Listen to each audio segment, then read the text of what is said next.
God is creating the impossible in your life. உங்களுடைய வாழ்க்கையில இல்லாத காரியங்களை தேவன் உருவாக்க வல்லவராய் இருக்கிறார். வழிகளை உருவாக்க தேவனாய் இருக்கிறார். வழிகளை திறக்க பண்ணுகிற தேவனாய் இருக்கிறார். Keep pronouncing it. Keep saying it. God is creating in your life. உருவாக்கும் தெய்வம் யெகோவா ஓஷேனோ ஆராதனை.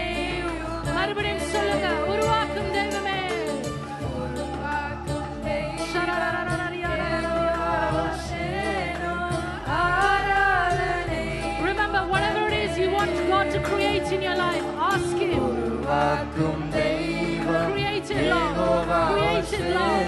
Create it, Lord. Bring out the impossible. எல்லா காரியத்தை நீங்க செய்து காட்டுங்கப்பா. உருவாக்கும்